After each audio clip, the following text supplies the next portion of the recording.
So, and here's the really beautiful thing, is everyone thinks, oh, well, if they don't want to study music, they shouldn't be getting a music scholarship. But I have to remind everybody that the football player doesn't study football. So, and that's the most hilarious type of thing that I think we've done to ourselves, is convince everyone that if you're not good enough to go to Juilliard, that you shouldn't study music. And that's just not true. That's like saying if you can't get in to Notre Dame as a first-string quarterback, you just shouldn't play football. That's not the kind of culture we want to create, and not the kind of environment that we want to have.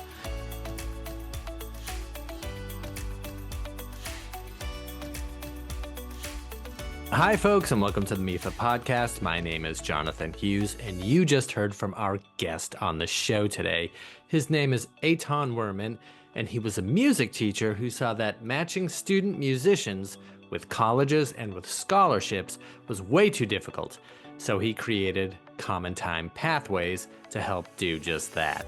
You can learn all about that in our conversation, as well as his thoughts on the cultural value of studying music, empathetic education, the various ways to make a living as a musician, and a lot more.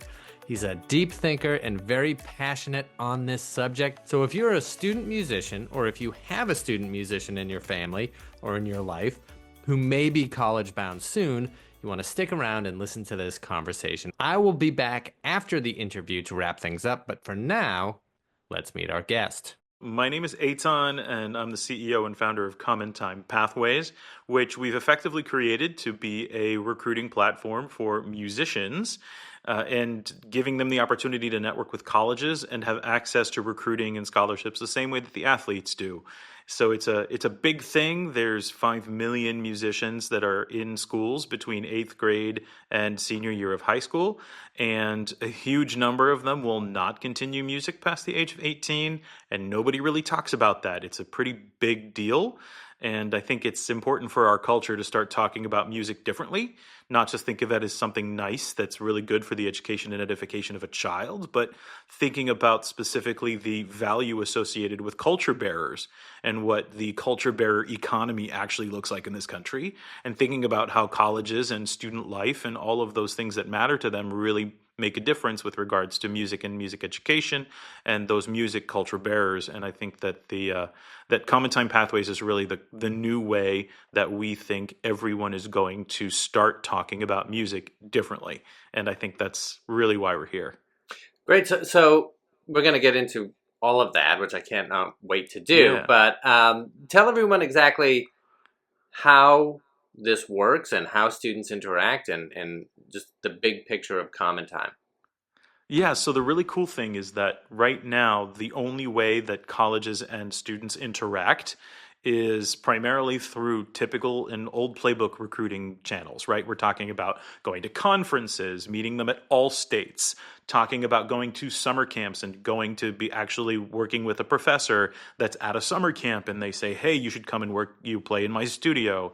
My backup school, when I was applying to colleges, I won't tell you how long ago, but when I was applying to colleges, my backup school was where I attended a summer music camp for 3 summers in a row because I felt comfortable there. I knew I could go there. I knew they would give me financial aid. And so it was an awesome opportunity for me to end up applying and having an option. And I think that's what this is all about. Like, this is not just about getting the 1% of music kids recruited to the 1% top conservatories and colleges in the country and the world. This is about getting more musicians to be musical generally and breaking down those access barriers. So students interact with colleges right now very limitedly, in a very limited fashion, specifically, as I mentioned, through conferences, all-state, things like that, and then summer camps in particular. So the really cool thing is that we're trying to widen the pipeline. We're trying to give access to colleges and networking to students who don't make it to all-state. What about the kids who can't afford to go to summer camp? What about the kid who wants to go to space camp or, computer science engineering camp and can't afford to do both and doesn't have the time to do both? But that kid is desperate to be musical when they go to college, and there's a financial benefit and a scholarship that can be associated with that. I think there's a huge potential here to change the way that colleges interact with students, because right now it's extremely limited, it's extremely expensive, and it's really, kind of prohibitive. And we've done that to ourselves. We've choked off the pipeline over the last 100 years. And I think that music colleges now are really starting to figure out new ways to connect with kids that are not just those all-state kids, talking to first-generation kids, kids who have parents who say, I'm never going to pay for you to get a music degree, right? That was my dad.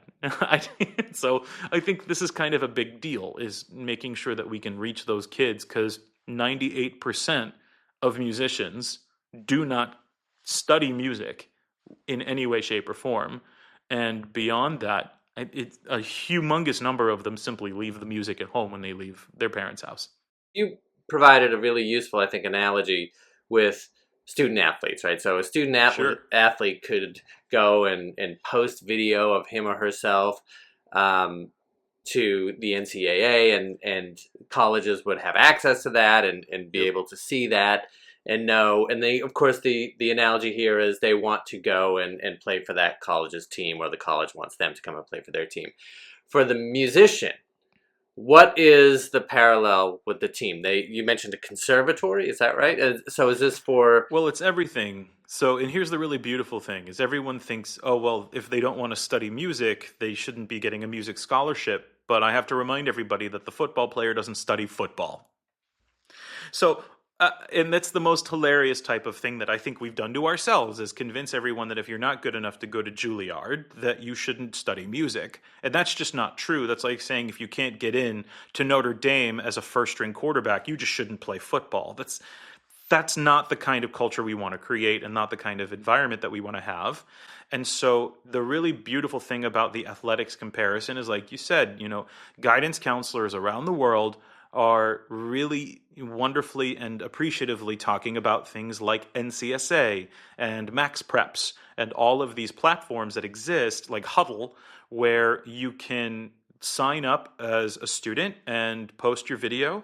Or in Max Prep's situation, you don't even have to sign up. Your coach literally lists your name in a roster and then puts up all of your stats and shows video of your materials and everything, and then people can follow you. You can be followed as a 15-year-old athlete, with people just watching your games and watching your performances. And that is where the college coaches know to go and look. So if a college coach wants to find a great lacrosse player, they go to Max Preps and NCSA and Huddle and all of these places and see, where are these kids located? Where are they physically? Can I reach them? Can I communicate with the family? That doesn't exist in the music world, because we guard student data in the music world very carefully, which we should. We absolutely should be very careful with student data.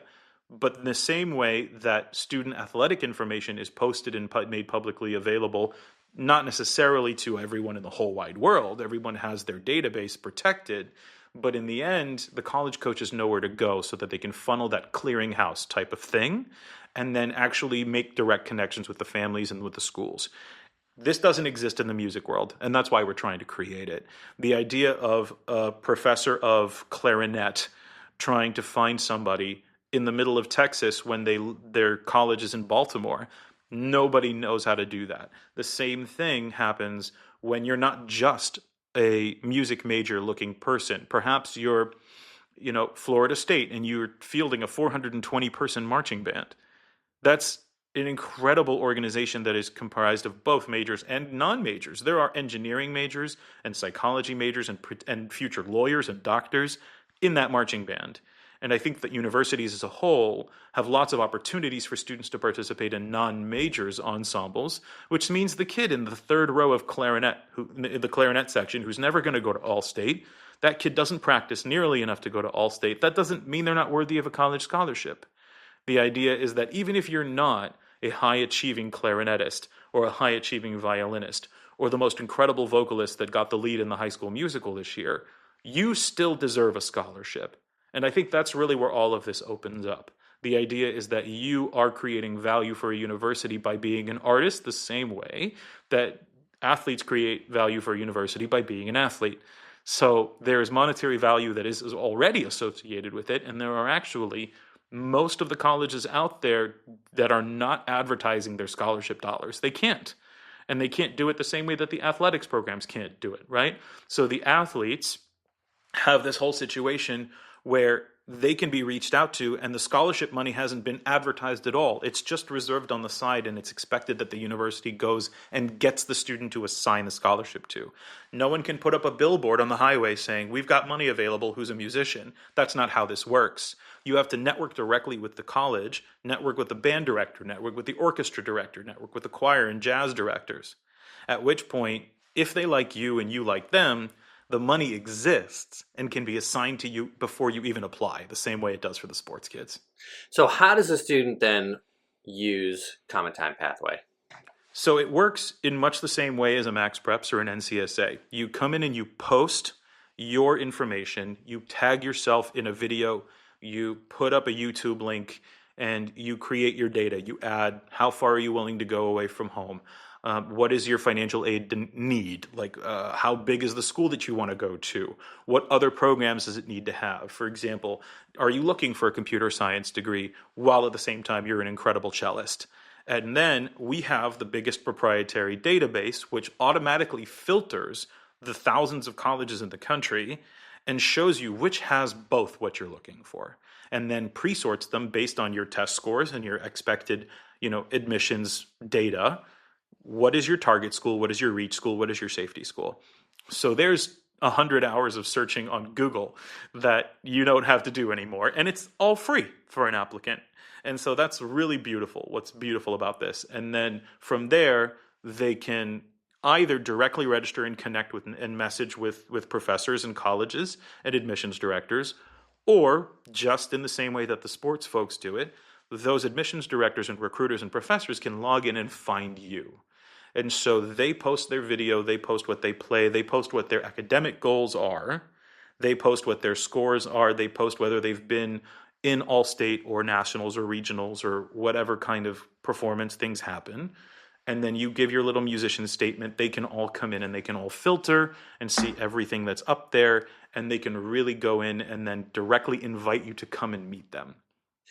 I mean, how did you come up with this? And what was your? I mean, I'm guessing this is born out of your own experience, right? Can you tell us a little bit about what that was? So, most of my team are music teachers, and I was a music teacher for 12 years in Massachusetts, and I got angry at the fact that they were handing out athletic scholarships like it was candy. And I don't mean that the athletes don't deserve it. I just mean it seemed in comparison it was insanely difficult to connect a musician with a viable scholarship. So what were the steps that you took to create the service? So startup life is all about craziness, experimentation, agility, and listening to customers. So, we thought originally we were trying to create a completely different platform. And what we found by talking to the colleges was that it was near impossible to really filter the list of students out there and get a real qualified lead in front of you in any way, shape, or form besides going to a summer camp. And that's the really hard part, because that is an enormously expensive and time-consuming barrier for 90% of the kids who are musicians in this world. It's the same thing like telling you you'll never get a sports scholarship if you don't pay $10,000 in the summer to go to a shooting camp. That's just not how it works. And so we tried to talk with them and see what worked and how it could work and what's this looking like and how is this. I talked to probably over 150 colleges and people in professorships and different music teachers and guidance counselors out there. And we discovered all of these different pieces that existed in the economy and in the environment on how to recruit and how to collect information about students safely and securely, and eventually came up with this model, which is effectively a social media dating app. It's pretty much a dating app. And this is the funniest thing to say. It's a dating app for young musicians and what college they might want to go to. And here's the really beautiful thing is everyone thinks, well, they need to prove to the world, the applicants need to prove to the world that they are worthy of going to an institution. But now the narrative is shifting, which is the institutions are also having to prove themselves as worthy of receiving an applicant. And so everyone's going to have to get more competitive. Colleges are going to have to come up with better ways to do recruiting and more targeted and specific recruiting. And music in particular has not been able to modernize. I know that's shocking to hear, especially in the classical music world. They have not been able to modernize their techniques and their systems in alignment with everything else that's going on in the recruiting world.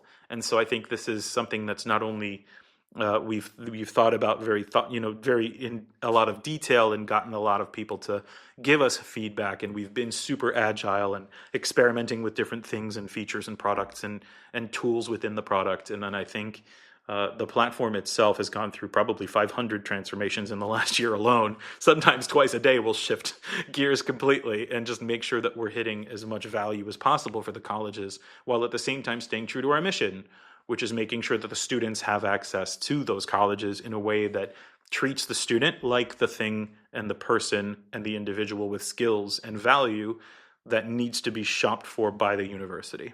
And so when was the launch? Oh, so if you're a musician, this is a fun little pun here. Minimum Viable Product was released on 4/4. And if you're a musician, CommonTime Pathways, common time being 4/4 time signature. I had to make a dad joke out of the whole thing, but it just is what it is, and it was a good time anyway. I think the really important thing to remember was that no one is ever ready to launch a product. It's incredibly difficult to know what minimum, in terms of minimum viable product, means for a startup person and for an entrepreneur and for my founding team. Ultimately, it's really complicated to know at what point can you really throw something up there and not be afraid of failure. And that's really hard because this has not existed. We are 2 months old. When you and I met at the end of March, it was 1 week before we'd even publicly launched the platform and allowed anyone to register for it. And so this is awesome. It's brand new. We've already got several hundred kids online, and we've got 25 colleges. Actually, this week, we're recording this the week of June 9th in 2025. And June 9, 10, 11, and 12, if you log into ctpathways.com, you'll see we have something called Recruitapalooza, which is a really exciting opportunity for kids to go to a recruiting festival type of fair where we have 25 colleges making more than 40 or 50 events online. And the kids can literally register, and the colleges can invite people if they want to meet specific folks and communicate with them through the platform. And then it's just all online hangouts. Hey, come learn about Florida State's music program. Hey, come learn about Temple University. Hey, come learn about Syracuse. All of these kinds of schools are just trying to see how we get going with this. And right now it looks like we have more than 75% of our events are going to be fairly well attended, which looks really great. And here's actually the really nice part. Because it's online, they don't need to stand at a college fair booth for 8 hours hoping someone will come and talk to them.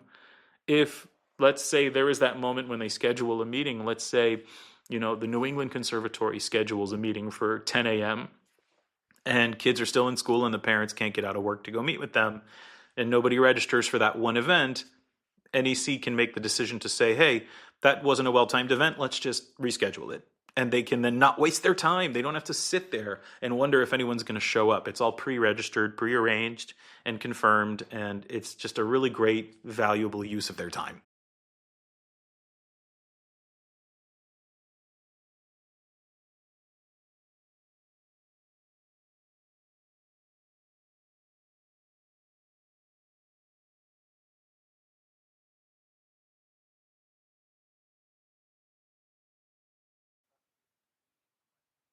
Oh, yeah. So assumptions are the way we live our lives. I assume that I can afford this mortgage, therefore I will. I assume that I can get into this college, therefore I will. I assume that I would be a good fit for this job, therefore I'll apply for it. And the assumptions that we make about ourselves tend to be extremely limiting. And so the power of assumptions typically has a hold on us, and we're not very ready to release those assumptions until we are guided intrinsically in many ways, very carefully and very subtly, to think differently. I mean, sometimes there will be a proverbial frying pan to the head that will say, my God, why didn't I realize I could do that? And yes, that happens, but more often than not, a good leading question from a guidance counselor or a teacher can change the entire trajectory of a child's life. And so I think that the the powerful assumption that music is not a value proposition to a university, but simply a value to a student's educational growth and personal development is an enormous assumption. And the guiding questions that we need to be asking are: you have dedicated this much of your life to being a musician for the last 4 years, 10 years, 15 years, however long they've been playing an instrument or singing, excuse me. And I think the really valuable thing to guide students into realizing, and their families even more so, is that there is $1.5 billion economy in between being Taylor Swift and living in your parents' basement until you're 45, right? So that's just an example of an assumption that exists, especially in the music field, which is that you're either going to be broke or famous. And there are tens of thousands, if not hundreds of thousands, of professional musicians who have houses and mortgages, and some of them send their kids to private schools, and some of them have a 3-car garage, and some of them live the dream and have a $3 million mansion in a nice town that we all eventually think about having as an American dream. And they do it as a professional musician. And it's not just those who play for the top 5 orchestras, and it's not just those who make it and do a Super Bowl halftime show, which, by the way, they're not paid for, which is hilarious, but that's not this podcast.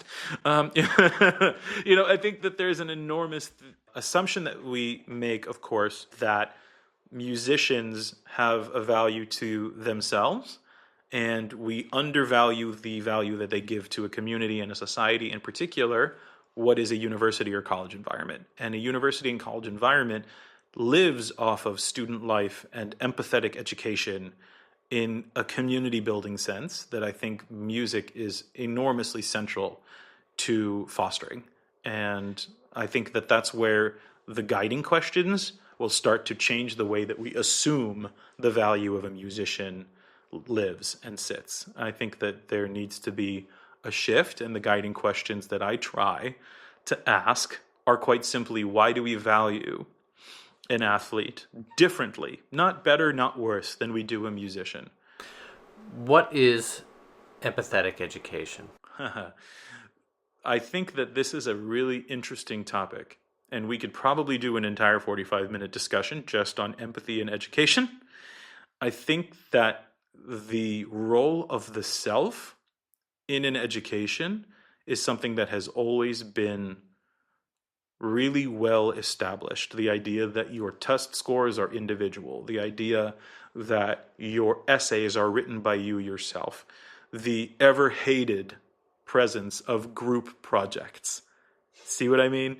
I think individualism and hyper-individualism are a result of the way that we've trained education to be a dog-eat-dog type of competitive environment, while at the same time, we've also hyper-individualized all of our social interactions through social media. The idea that people cannot get away from their social media, cannot get away from their devices, yet even within that community, there is no community. It's simply yourself versus every other person on social media in trying to grab attention. And so I think there's a way to develop community and the need for community within a person. And I think that music is critical to the way that community is created. There are very few things that create community that are not sports, arts, music, performance, and eventually politics. But please don't ask me about those. And I think that's what's important. What makes the U.S. the U.S.? Is it a belief? Is it our art? Is it our music? Is it our politics? Is it our economy? What is it that makes us American? What is it that makes the French the French? What is it that makes the Germans the Germans? What is it that makes the Japanese and the Chinese the Chinese? It's their cultural heritage, which is primarily through their art, their music, their history, their community. And that is what shared culture ultimately results in, is this empathetic understanding within that culture of we are a belonging within this community. That creates our sense of self. And I think back to your point about empathetic education, The goal is not just to understand ourselves, but the idea is that until we understand ourselves and how we live within our community, we cannot learn about those in other communities and how our interactions with those people can grow our sense of self and grow our sense of community. So I want to close with two questions about the value of music education. The first one being a very literal value of it, right? You mentioned that you can make money in music. It doesn't necessarily mean that if you're pursuing a music career that you're either going to be rich or broke, right? So can you just talk about some of the ways that folks do that?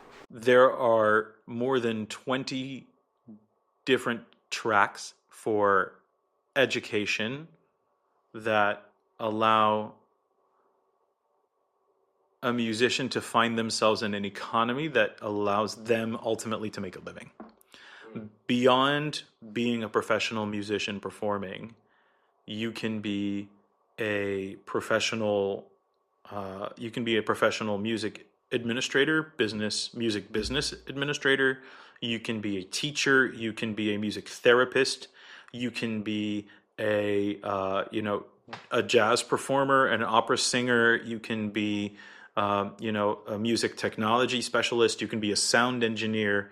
You can be in any aspect of business, marketing and operations. You can be a music librarian.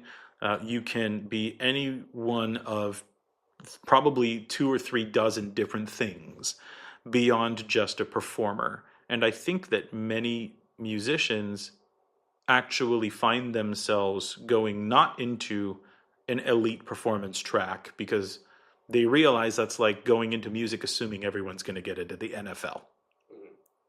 And so I think that's where this exists. The actual value of music, allow me to explain, there are tens of thousands, if not, as I mentioned, hundreds of thousands of musicians in this country alone who have perfectly solid incomes based on portfolio careers, whether it's partially teaching, partially performing, partially administering, partially helping with marketing, attending. Not everyone has to be a YouTuber. Not everybody has to be a superstar, right? And that's the really beautiful thing. For everyone that you see who is a superstar, there are 10,000 people you don't know about who live next door to you in your neighborhood who are professional musicians. I'd love to hear your thoughts on why music continues to be vital culturally and what we lose by having, you said 98% of folks stop training or playing music when they go to college. So you're hitting on a very interesting point, which I think is right at the core of why CommonTime Pathways is so important.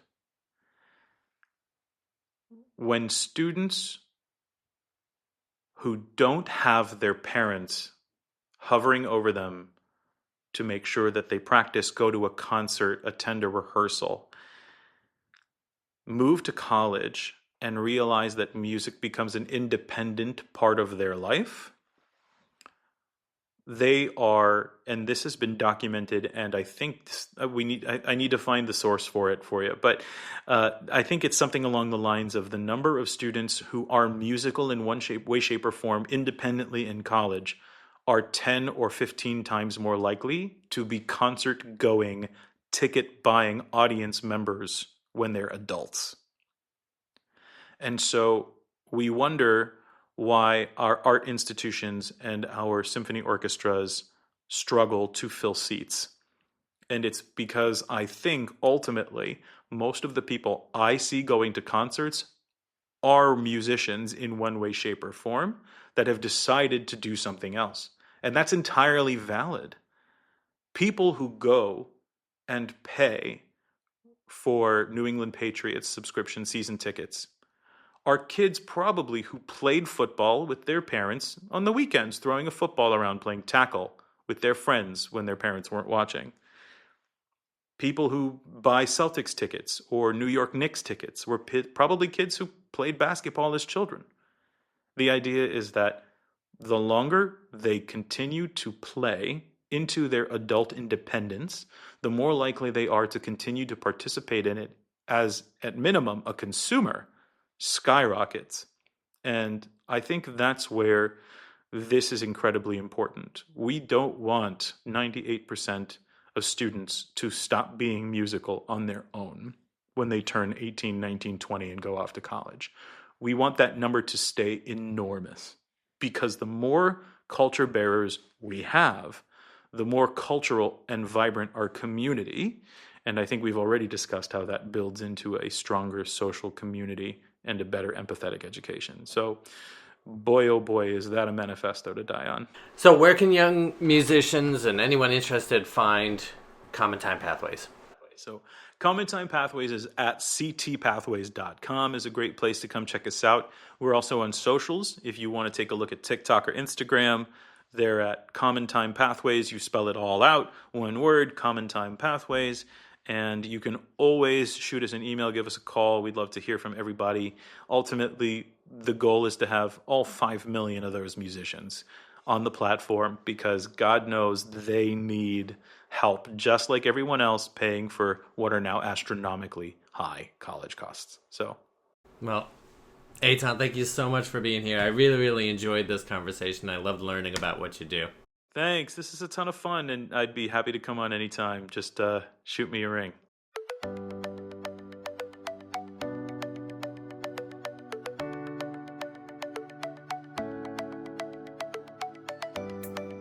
All right. Thank you so much, Eytan. I really enjoyed that. And thank you for sharing your time and your passion with us. And folks, if you liked what you heard today and you want to hear more from us on planning, saving, and paying for college and career readiness, well, then you can follow the show, and you can do that wherever you find your podcasts. And please remember to review us. It helps us to keep doing what we're doing and getting this show out in front of folks like you. I would like to thank Sean Connolly, our producer. I'd like to thank Lisa Rooney, Lauren Dans, Meredith Clement, AJ Yee, and Christina Davidson for their assistance in getting the show posted. Once again, my name is Jonathan Hughes, and this has been the MEFA Podcast. Thanks.